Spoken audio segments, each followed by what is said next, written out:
Hello my dear students. तो question series के नए वीडियो में आप लोगों का स्वागत है। कैसे हैं आप सभी? उम्मीद करता हूं कि आप सब बढ़िया हैं, ठीक है ना। अपनी तैयारी जोरों शोरों से कर रहे हैं एंड उस तैयारी में थोड़ा सा हेल्प करने मैं भी इस वीडियो के थ्रू आया हूं। तो इस वीडियो को जरूर देखें। वीडियो अगर अच्छा लगे तो लाइक करें, चैनल को सब्सक्राइब जरूर करें ताकि इस तरह का वीडियोस आपको कंटिन्यूअसली प्रोवाइड होता रहे, आपको मिलता रहे एंड ये आपकी प्रैक्टिस में हेल्प करे, ठीक है। तो आज जो क्वेश्चन हम लोग प्रैक्टिस करने वाले हैं वो बेसिकली वर्क एनर्जी पावर पे बेस्ड है एंड हम लोग देखेंगे कि इस क्वेश्चन को कैसे सॉल्व करेंगे, क्या हमारा अप्रोच होगा, ठीक है। तो इस तरह के क्वेश्चंस को और जानने के लिए, देखने के लिए आप मेरे को कमेंट करें, बताएं कि इस तरह का क्वेश्चन और चाहिए। हम इस तरह का वीडियोस और बनाएंगे आप लोगों के लिए, ठीक है, ताकि आप लोगों को हेल्प मिल सके और आप अच्छा स्कोर कर सके एग्जाम में। तो चलिए हम लोग देखते हैं, ठीक है ना, कि इस क्वेश्चन को हम लोग कैसे सॉल्व करेंगे, क्या हमारा अप्रोच होगा। तो सबसे पहले क्वेश्चन को रीड आउट करते हैं। इसमें बोल रखा है कि work done in time t on a body of mass m which is accelerated, ठीक है, from rest to a speed v in time t1 as a function of time t is given by। तो हम लोगों को find करना है, ठीक है ना, कि एक पार्टिकल है, ठीक है, जिसका मास हम लोगों को दे रखा है दैट इज m। इस पे कोई फोर्स लग रहा है जिस कारण से पार्टिकल एक्सेलरेट कर रहा है, ठीक है ना, from rest to speed v in time t1। तो उस फोर्स का वर्क डन हम लोगों को फाइंड करना है किसी टाइम t के अंदर, ठीक है। अब देखो यहाँ पे वर्क डन हम लोग कैसे फाइंड करेंगे। तो हम लोगों को पता है कि वर्क डन का फॉर्मूला होता है that is F S cos theta, ठीक है। फॉर्मूला जो होता है हमारा, ठीक है ना, ये होता है एफ एस कॉस थीटा, जिसमें एफ होता है फोर्स का मैग्नीट्यूड, एस होता है डिस्प्लेसमेंट का मैग्नीट्यूड और थीटा होता है फोर्स एंड डिस्प्लेसमेंट के बीच का एंगल, ठीक है। तो ये तीनों टर्म्स हम लोगों को पहले फाइंड करने होंगे, फिर लास्ट में हम लोग वैल्यूज को पुट करके वर्क डन कैलकुलेट कर लेंगे, ठीक है। तो चलो एक एक करके हम लोग इन टर्म्स को फाइंड करते हैं, ठीक है। तो सबसे पहले फोर्स अगर हम लोग देखें, ठीक है ना, तो फोर्स क्या हो जाएगा हमारा, ठीक है, that is by Newton second law. ये हो जाएगा मास इनटू एक्सेलरेशन। तो कुल मिला के पहले हम लोगों को यहाँ पे एक्सेलरेशन फाइंड करना होगा एंड एक्सेलरेशन क्या होता है that is change in velocity per unit time, ठीक है। अब देखो यहाँ पे वेलोसिटी का कितने से चेंज हो रहा है। तो इनिशियली पार्टिकल रेस्ट पे था, ठीक है, और फाइनल स्पीड हो गया v। तो चेंज इन वेलोसिटी हो जाएगा that is v minus zero and ये कितने टाइम में हो रहा है दैट इज t1। तो फ्रॉम हियर एक्सेलरेशन अगर हम लोग देखें, ठीक है, तो ये हो जाएगा that is v by t1, ठीक है। अब देखो जैसे एक्सेलरेशन मिल गया तो यहाँ से फोर्स जो होगा, ठीक है ना, वो क्या हो जाएगा हमारा that is mv by t1, ठीक है। तो ये पहला टर्म हम लोगों को मिल गया that is force. Now next हम लोगों को फाइंड करना होगा इसका डिस्प्लेसमेंट क्या होगा, ठीक है। तो अब डिस्प्लेसमेंट फाइंड करने के लिए हम क्या कर रहे हैं, डायरेक्टली इक्वेशन अप्लाई कर दे रहे हैं ut plus half at square, ठीक है। अच्छा यहाँ पे ध्यान देना कि इस इक्वेशन को हम डायरेक्टली तभी अप्लाई कर पा रहे हैं जब एक्सेलरेशन कांस्टेंट है। तो जैसा हम लोग देख रहे हैं कि एक्सेलरेशन हम लोगों को कांस्टेंट मिला, तो इस इक्वेशन में अगर हम लोग पुट कर दें, ठीक है, तो डिस्प्लेसमेंट क्या हो जाएगा u that will be zero, ठीक है ना। तो ये हो जाएगा हाफ इंटू a। तो एक्सेलरेशन हो जाएगा that is v by t1, ठीक है ना, इंटू किसी भी टाइम पे अगर हम लोग देखें तो ये हो जाएगा t स्क्वायर, ठीक है। तो यहाँ पे सॉल्व अगर हम लोग करें, ठीक है, इसको सिंप्लीफाई करके देखें तो डिस्प्लेसमेंट क्या मिल जाएगा, ठीक है, तो ये हो जाएगा v t square upon 2 times of t1। ना अब यहाँ पे हम लोगों को एंगल फाइंड करना होगा कि फोर्स और डिस्प्लेसमेंट के बीच एंगल कितना होगा, ठीक है। तो देखो सिंस की पार्टिकल जो है वो रेस्ट से एक्सेलरेट कर रहा है, ठीक है, तो यहाँ पे हम लोग क्या बोलेंगे कि सर जिस डायरेक्शन में फोर्स लग रहा होगा, ठीक है, उसी डायरेक्शन में पार्टिकल डिस्प्लेस्ड कर रहा होगा। तो यहाँ पे फोर्स, ठीक है ना, एंड डिस्प्लेसमेंट जो होंगे वो पैरेलल होंगे, ठीक है। तो थीटा का वैल्यू जो होगा वो 0 डिग्री हो जाएगा, ठीक है। इस केस में मैक्सिमम वर्क डन हम लोगों को मिलेगा। नाउ अब यहाँ पे हम लोग फॉर्मूला के अंदर वैल्यूज को पुट कर दें, ठीक है, तो वैल्यू क्या मिलेगा, तो फोर्स हम लोगों को मिला that is mv by t1, ठीक है। डिस्प्लेसमेंट कितना मिला हम लोगों को that is v t square by 2 t1, ठीक है। एंड यहाँ पे cos 0 हो जाएगा दैट इज 1। तो सॉल्व अगर हम लोग करें तो ये हम लोगों को मिल जाएगा that is mv square t square divided by 2 t1 square, ठीक है। ये हमारा आंसर है। अब हम लोग देखते हैं कि कौन सा ऑप्शन मैच कर रहा है, ठीक है। तो सबसे पहले देखो फर्स्ट ऑप्शन में m इंटू वी, नो यहाँ पे v का स्क्वायर है। बी ऑप्शन में m into v, no v का स्क्वायर है।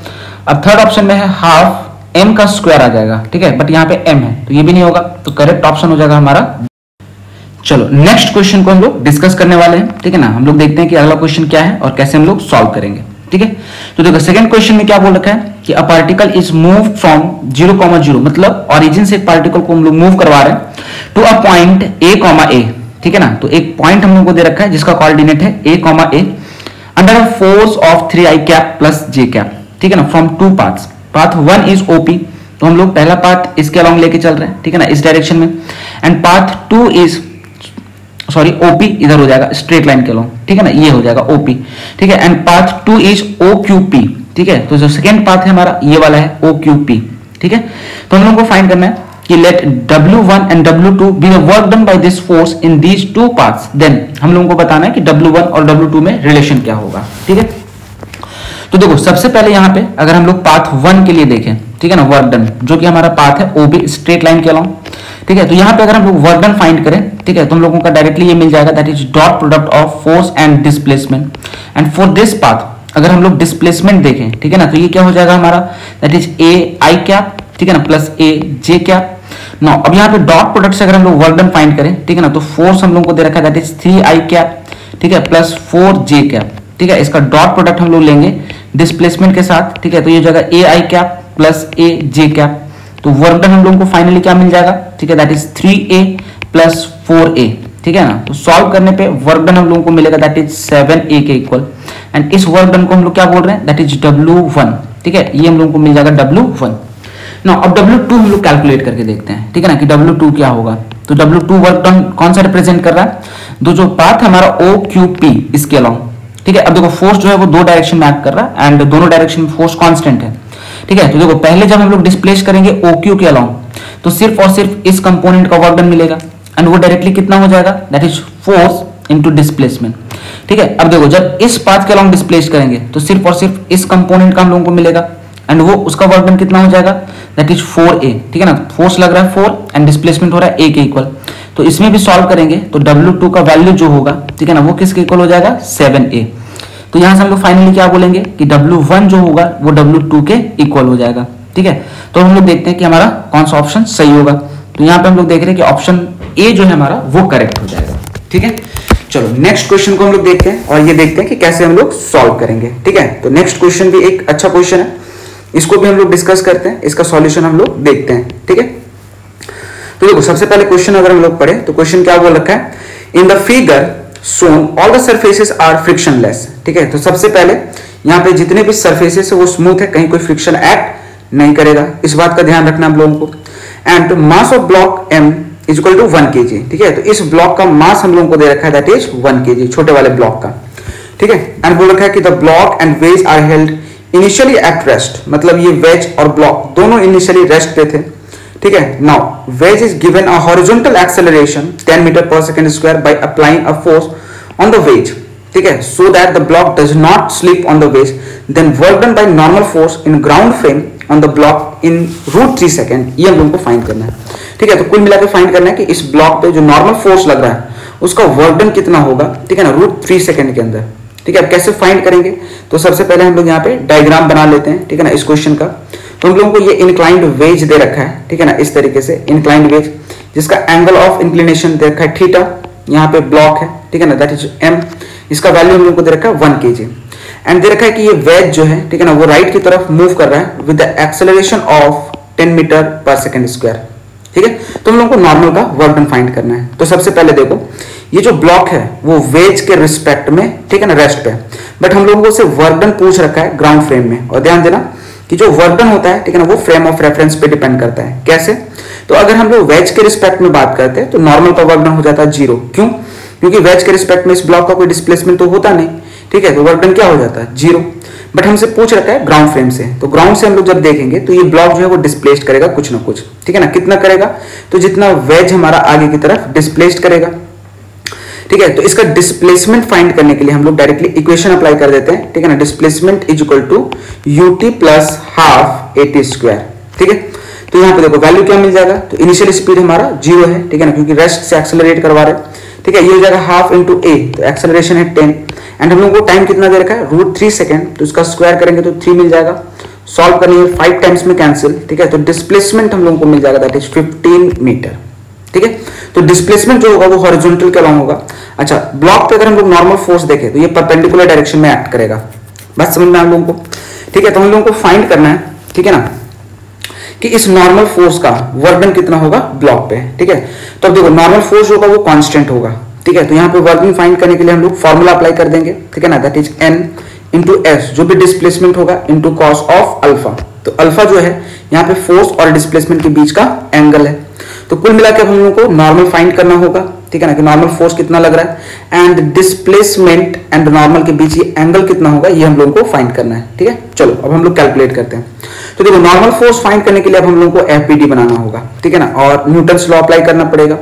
तो यहाँ पे हम इसको सॉल्व करेंगे, ठीक है ना, इस वेज के रिस्पेक्ट में, ठीक है ना, वेज पे आके बैठ जा रहे हैं हम और वेज के रिस्पेक्ट में फाइंड करेंगे कि इस पे नॉर्मल फोर्स कितना लग रहा है, नहीं लग रहा है, ठीक है। तो देखो वेज के रिस्पेक्ट में अगर हम लोग पार्टिकल का एफबीडी बनाए तो इधर हम साइड में एफबीडी बना रहे हैं, तो इस पे ग्रेविटेशनल फोर्स लगेगा डाउनवर्ड डायरेक्शन में, ठीक है ना, दैट इज mg, ठीक है। इस इंक्लाइंड प्लेन के, ठीक है ना, ये जो इंक्लाइंड प्लेन है इसके परपेंडिकुलर डायरेक्शन में एक नॉर्मल फोर्स लगेगा दैट इज n, ठीक है। और सिंस फ्रिक्शन वगैरह है नहीं, ठीक है, क्योंकि सरफेस स्मूथ दे रखा है, तो बट यहाँ पे क्या है कि जो हमारा ऑब्जर्वेशन है, ठीक है ना, वो एक एक्सेलरेटेड फ्रेम से है, ठीक है ना, तो एक सूडो फोर्स लगेगा इस डायरेक्शन में, वो कितना हो जाएगा, तो ये हो जाएगा mass of object into acceleration of observer, ठीक है। तो ये फोर्सेस लग रहे होंगे। नाउ अब इन फोर्सेस को हम लोग रिजॉल्व करेंगे, हॉरिजॉन्टल एंड वर्टिकल के अलाउ दोनों डायरेक्शन में नेट फोर्स जीरो कर देंगे, वहां से हम लोग नॉर्मल फाइंड कर लेंगे, ठीक है। तो इस केस में देखो, ठीक है ना, नॉर्मल का एक कंपोनेंट आएगा हॉरिजॉन्टल के अलाउ एंड एक कंपोनेंट आएगा हमारा वर्टिकल के अलाउ, ठीक है। अभी कंपोनेंट कितना होगा, तो इसके लिए हमको ये एंगल चाहिए होगा, तो इसको हम लोग बोल रहे हैं अल्फा, क्योंकि जो डिस्प्लेसमेंट है वो हॉरिजॉन्टल के अलाउ था, ठीक है ना, नॉर्मल इस डायरेक्शन में, तो ऑलरेडी हम लोग ये एंगल ले चुके हैं अल्फा, तो अल्फा के टर्म में ही नॉर्मल फाइंड करेंगे, नॉर्मल का कंपोनेंट, ठीक है। तो नॉर्मल का इधर कंपोनेंट हम लोग को मिल जाएगा n cos alpha and vertical direction में मिल जाएगा n sin अल्फा, ठीक है ना। अब हॉरिजॉन्टल डायरेक्शन में अगर नेट फोर्स जीरो करें, ठीक है, तो देखो डायरेक्टली यहाँ पे हम लोगों को n cos अल्फा का वैल्यू मिल जाएगा, ठीक है, कितना हो जाएगा 10m, और m का वैल्यू 1 kg दे रखा है, तो यहाँ से हम लोग डायरेक्टली बोलेंगे n cos अल्फा जो होगा, ठीक है ना, वो 10 के इक्वल हो जाएगा। तो इस इक्वेशन में क्या है ना कि m cos अल्फा का वैल्यू हम लोग डायरेक्टली 10 रख देंगे। डिस्प्लेसमेंट हम लोग ऑलरेडी फाइंड कर चुके हैं, तो यहाँ पे वैल्यूज को अगर हम लोग पुट करें तो इस n cos अल्फा का वैल्यू रख दिए 10, ठीक है, डिस्प्लेसमेंट मिला 15, ठीक है। तो सॉल्व करने पे, ठीक है, जो वर्क डन हम लोगों को मिलेगा ये कितना हो जाएगा, दैट इज 150 जूल, ठीक है। तो यहाँ पे कौन सा ऑप्शन करेक्ट हो जाएगा, तो हम लोग देख रहे हैं कि सर एक ही ऑप्शन है, दैट इज ऑप्शन सी, ये हमारा करेक्ट हो जाएगा, ठीक है।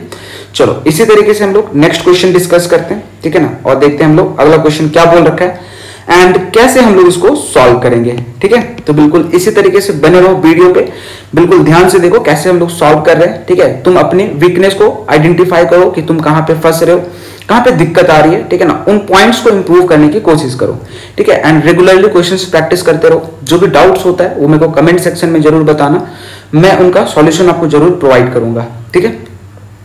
तो चलो नेक्स्ट क्वेश्चन देखो क्या बोल रखा है, ठीक है ना, कि एक ब्लॉक है अटैच टू अ स्प्रिंग, तो जैसा डायग्राम में दे रखा है एक ब्लॉक है अपने पास जिसको स्प्रिंग से हम लोग अटैच कर रखे हैं, pulled by a constant force is kept on a smooth surface as shown in the figure, ठीक है। तो ये जो ब्लॉक है वो एक स्मूथ सरफेस पे रखा हुआ है। नाउ बोल रखा है initially the spring is in the natural state, मतलब स्प्रिंग जो है वो नेचुरल लेंथ पे है, दैट मींस कि इनिशियली स्प्रिंग जो है वो कोई भी फोर्स इस पे एक्सर्ट नहीं कर रहा होगा, ठीक है। तो बोल रखा है कि then the maximum positive work that the applied force F can do is, तो हम लोगों को इस अप्लाइड फोर्स का मैक्सिमम वर्क डन फाइंड करना है, ठीक है। अब देखो ये थोड़ा सा ट्रिकी क्वेश्चन है, ठीक है ना, कैसे सॉल्व करेंगे उसको हम लोग यहाँ पे समझते हैं, ठीक है ना, बिल्कुल ध्यान से समझना। बहुत बच्चे यहाँ पे एक सिली मिस्टेक करते हैं, ठीक है ना, वो भी अभी हम बताएंगे यहाँ पे, ठीक है ना, और कैसे इसको हम लोग सॉल्व करेंगे वो भी हम लोग यहाँ पे देखने वाले हैं। तो देखो सबसे पहले अगर हम लोग डायग्राम को देखें, ठीक है ना, तो यहाँ पे अपने पास स्प्रिंग है, इसके साथ हम लोग ब्लॉक को कनेक्ट किए हुए हैं, ठीक है ना, इस डायरेक्शन में एक एक्सटर्नल फोर्स लगाएं और ध्यान देना कि ये जो एक्सटर्नल फोर्स हमारा वो कांस्टेंट है, इसका मैग्नीट्यूड और डायरेक्शन चेंज नहीं करेगा, ठीक है। अब देखते हैं हम लोग पहले कि इसका वर्क डन मैक्सिमम कब होगा, ठीक है।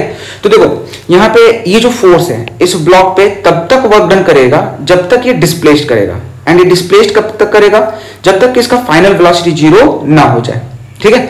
तो हम लोग देख रहे हैं, ठीक है ना, कि जब ये ब्लॉक यहां से डिस्प्लेस करना स्टार्ट करेगा, ठीक है, तो लेट अस से किसी पर्टिकुलर x डिस्प्लेसमेंट पे जाके जो हमारा ब्लॉक है, ठीक है ना, इसका फाइनल वेलोसिटी जो होगा वो जीरो होगा, ठीक है। अब ये फाइनल वेलोसिटी जीरो कहां पे होगा वो फाइंड करने के लिए हम लोग एनर्जी कंजर्वेशन अप्लाई करेंगे, तो हम लोगों को मिल जाएगा, ठीक है ना, कि ये जो मैक्सिमम इलोंगेशन होगा हमारा, ठीक है ना, मैक्सिमम इलोंगेशन जो होगा, ठीक है ना, वो 2F/k के इक्वल होगा, ठीक है। एनर्जी कंजर्वेशन से ये हम लोगों को सिंपली मिल जाएगा, इस पोजीशन से लेकर, ठीक है ना, इस पोजीशन के लिए हम लोग एनर्जी कंजर्वेशन अप्लाई कर देंगे या वर्क एनर्जी थ्योरम हम लोग अप्लाई कर देंगे, तो वहां से मैक्सिमम इलोंगेशन हम लोगों को मिल जाएगा। तो डायरेक्टली हम लोगों को ध्यान रखना है कि इस केस में मैक्सिमम इलोंगेशन जो होगा स्प्रिंग के अंदर, ठीक है ना, वो 2F/k होगा, ठीक है। और कहां पे होगा, जहां पे वेलोसिटी जीरो होगा, ठीक है ना, नॉट कि नेट फोर्स जीरो होगा, ठीक है। देखो सिली मिस्टेक क्या करते हैं बच्चे, ठीक है ना, वो मानते हैं, ठीक है, कि सर मैक्सिमम इलोंगेशन कहां पे होगा, जहां पे नेट फोर्स जीरो होगा, बट ऐसा नहीं है, क्योंकि इस क्वेश्चन में क्या है ना ठीक है, हम लोगों को ये नहीं दे रखा है कि ब्लॉक जो है एक्सेलरेट करेगा,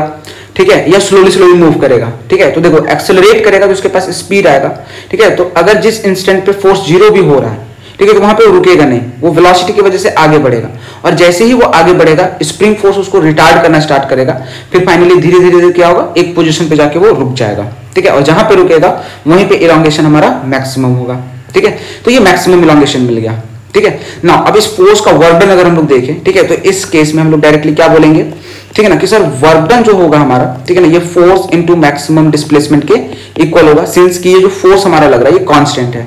अगर ये वेरिएबल फोर्स होता, ठीक है, तो फिर हम लोगों को इंटीग्रेशन मेथड से फाइंड करना पड़ता है। जैसे कि यहाँ पे स्प्रिंग फोर्स का वर्क डन पूछता तो इंटीग्रेशन मेथड से हम लोग निकालते हैं, बट सिंस कि ये एक्सटर्नल फोर्स का वर्क डन पूछ रखा है तो डायरेक्टली हम लोग फोर्स इनटू डिस्प्लेसमेंट कर सकते हैं, ठीक है। तो वर्क डन क्या हो जाएगा, तो जो भी फोर्स है इनटू मैक्सिमम डिस्प्लेसमेंट, ठीक है, तो ये हो जाएगा दैट इज 2F/k। तो सॉल्व करेंगे तो वर्क डन हम लोगों को मिल जाएगा दैट इज 2F²/k, ठीक है। देखो ये सारे क्वेश्चन जो है वो एक एक लाइन में सॉल्व हो रहे हैं, बट ये ट्रिकी क्वेश्चन है, कॉन्सेप्चुअल है, ठीक है ना। जिन बच्चों को ये पॉइंट्स हिंट नहीं करेगा, ठीक है ना, वो अक्सर एग्जाम के अंदर ये क्वेश्चंस को गलत करके आएंगे, ठीक है। तो अपने को अलर्ट रहना है, बिल्कुल सावधानी से क्वेश्चन को सॉल्व करना है। तो यहाँ पे अगर हम लोग देखें तो कौन सा ऑप्शन करेक्ट हो जाएगा, that is option B. Now इसी तरीके से अब हम लोग लास्ट क्वेश्चन देखते हैं, ठीक है ना, जो कि वर्क पे बेस्ड है। इसके बाद हम लोग वर्क एनर्जी पावर के नेक्स्ट टॉपिक के क्वेश्चंस को भी डिस्कस करेंगे, ठीक है।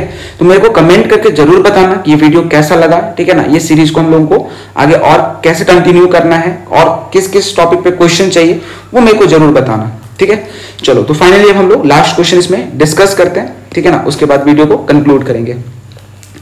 तो देखो इसमें बोल रखा है a particle is moving in x direction under the influence of force F this, ठीक है। तो मान लो कि अपने पास एक पार्टिकल है, लेट अस हम लोग ब्लॉक ले लेते हैं, ठीक है ना। इस पे हम लोग एक फोर्स लगा रहे हैं, ठीक है, ये वाला, ठीक है, एक एक्सटर्नल फोर्स लग रहा है जिसका वैल्यू क्या दे रखा है हम लोगों को, पाई इंटू साइन, ठीक है ना, पाई इंटू एक्स। अब ध्यान देना यहाँ पे जो फोर्स है वो एक्स पे डिपेंड कर रहा है, मतलब फोर्स हमारा वेरिएबल हो गया, ठीक है, इस बात का ध्यान रखना। Now, अब क्या बोल रखा है, find the work done by another external agent in slowly moving a particle from x equal to 0 to x equal to 0.5 metre, ठीक है। हम लोगों को बोल रखा है कि अगर हम लोग कोई और एक्सटर्नल फोर्स लगाएं, ठीक है ना, जो इसको स्लोली मूव करे, तो ध्यान दो यहाँ पे लैंग्वेज का थोड़ा सा, ठीक है ना, ध्यान देना है। क्वेश्चन में बोल रखा है, ठीक है ना, कि स्लोली मूव करना है, तो ये स्लोली तभी मूव करेगा जब इस डायरेक्शन में एक्सटर्नल फोर्स को हम लोग लगाएंगे एंड इसका मैग्नीट्यूड हर एक इंस्टेंट पे एग्जैक्टली इस अप्लाइड फोर्स के इक्वल होना चाहिए, ठीक है। तो यहाँ पे हम लोग मान लेते हैं कि कोई एक्सटर्नल फोर्स लगाएं और सिंस इसको स्लोली मूव करना है, ठीक है, तो इस एक्सटर्नल फोर्स का वैल्यू हर एक इंस्टेंट पे, ठीक है ना, अप्लाइड फोर्स के इक्वल होना चाहिए। दैट मींस कि यहाँ पे जो एक्सटर्नल फोर्स होगा वो भी वेरिएबल हो जाएगा, ठीक है। तो यहाँ पे हम लोग को इंटीग्रेशन मेथड से ही वर्क डन फाइंड करना पड़ेगा, ठीक है। अब कैसे फाइंड करेंगे, तो देखो यहाँ पे अगर एक्सटर्नल फोर्स का वर्क डन चाहिए, ठीक है, तो मैग्नीट्यूड हम लोग देख रहे हैं कि किसी भी इंस्टेंट पे, ठीक है ना, कि जो फोर्स होगा वो एक्सटर्नल के इक्वल हो जाएगा।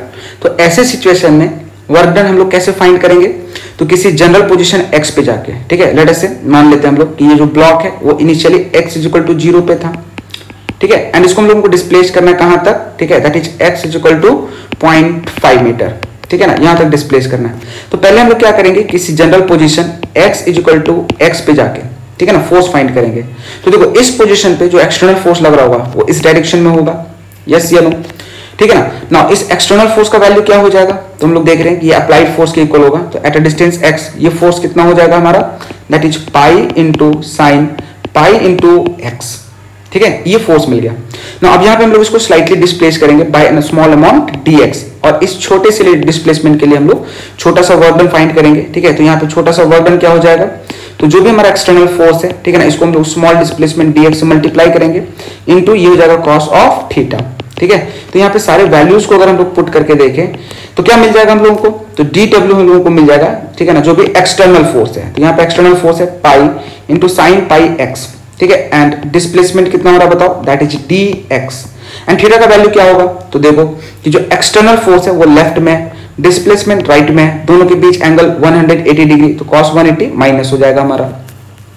ना अब अगर हम लोग को पूरे डिस्प्लेसमेंट के लिए टोटल वर्क डन चाहिए, ठीक है, तो इसको हम लोग इंटीग्रेट कर देंगे विथ प्रॉपर लिमिट्स, ठीक है। तो ये जगह integration pi into sine pi x dx, ठीक है, ध्यान देना ये पूरा टर्म एक साथ है एंड लिमिट कहां से कहां तक चला जाएगा हमारा, दैट इज 0 से 0.5, इसको हम लोग 1/2 भी लिख सकते हैं। तो चलो कुल मिला के अब हम लोगों को इसका इंटीग्रेशन फाइंड करना है, ठीक है ना। तो वर्क डन क्या हो जाएगा, तो सबसे पहले देखो पाई जो है वो कांस्टेंट है, इंटीग्रेशन से बाहर आ जाएगा, एंड साइन का इंटीग्रेशन क्या होगा, बोलो बोलो बोलो। ठीक है, अच्छा यहाँ पे एक माइनस साइन था हमारा, ठीक है, तो माइनस साइन हम बाहर ले लिए। ठीक है, तो साइन पाई एक्स का इंटीग्रेशन हो जाएगा, ठीक है, minus of cos pi x, और साथ ही साथ हम लोग पाई से डिवाइड कर देंगे एंड लिमिट कहां से कहां तक चला जाएगा हमारा, दैट इज 0 से 1/2। ठीक है ना, अब यहाँ पे हम लोगों को लिमिट पुट करना है, तो वर्क डन क्या मिल जाएगा, तो माइनस पाई को हम बाहर ले रहे हैं, ठीक है ना, तो पाई पाई कैंसिल हो जाएगा, माइनस माइनस प्लस हो जाएगा, तो फाइनली बच जाएगा कॉस पाई एक्स। ठीक है, अब लिमिट अगर हम लोग पुट करें, ठीक है, तो ये जगह कॉस पाई एक्स का वैल्यू 1/2 रख देंगे, माइनस एक्स का वैल्यू 0 रख देंगे, ठीक है ना, तो ये जगह कॉस 0। तो अगर हम लोग सॉल्व करें, ठीक है, तो ये वैल्यू कितना मिल जाएगा, तो कॉस पाई/2 जो होता है हमारा कॉस 90 वो तो 0 हो जाता है, बट कॉस 0 जो होता है वो 1 होता है। दैट मीन्स कि इस केस में वर्क डन जो मिलेगा वो -1 जूल के इक्वल होगा। ये हमारा फाइनल आंसर है। ठीक है ना, एक सब्जेक्टिव क्वेश्चन था, इसमें ऑप्शन नहीं है, तो अगर ऑब्जेक्टिव होता तो हम लोग देख लेते कि कौन सा ऑप्शन मैच कर रहा है, उसको हम लोग टिक कर देते हैं। ठीक है, तो चलो आज वीडियो को हम लोग कंक्लूड करते हैं। तो अगर वीडियो अच्छा लगे तो लाइक जरूर करना, चैनल को सब्सक्राइब जरूर करना। ठीक है, थैंक यू।